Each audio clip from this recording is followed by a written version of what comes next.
Тәуелсіздіктің 25 жылдығына орай Сәбит Мұқанов атындағы облыстық кітапханада отбасылық құндылықтар атты кездесу өтті. Кездесуге бір салада 25 жылдан артық еңбек еткен 25 отбасы әулеті шақырылды.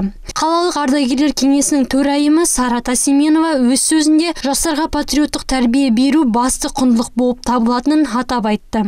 Елді сүю, патриот болу, ол да отбасында тәрбиеленеді. Ол осындай асыл қасиет, әкенің қаны мен ананың сүтімен берілетін қасиеттер.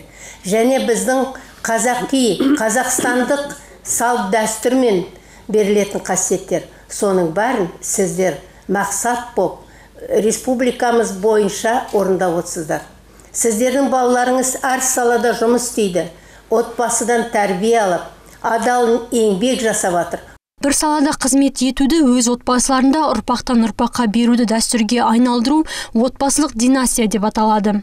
Осындай үлкен әулеттердің бірі Шалабаевтар отбасы. Олардың ұстаздық жолындағы жалпы еңбек өтілі 131 жыл. Бұл әулеттің 3 қызы ата-анасының жолын қуып, қазіргі уақытта балабақша мен мектепте білім береді. Аны көріп іні өседі дегендей, ең бастап алған, мына менің мұғалімдік жолы таңдауыма себепші болған облысымызға, тіпті республикамызға танымал Мәғел деген ағамыз еді.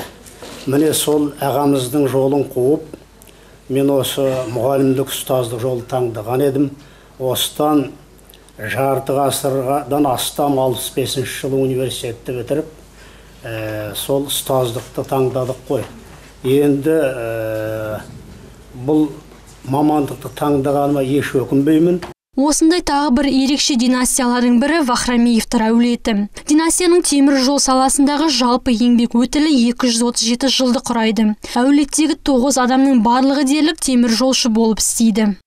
Профессия понравилась. Также и я своих сыновей брал в поездки. Тоже понравилось. Один, правда, юрист, но старший Александр до сих пор работает машинистом. Династия өкілдерімен әңгімелесу аяқталғаннан кейін жылдар бойына атқарған мол еңбектері үшін Нұр Отан партиясының Солтүстік Қазақстан облыстық филиалының атынан алғыс хат, ал қалалық ардагерлер кеңесінің атынан барлық отбасылық әулеттерге сыйлықтар табысталды.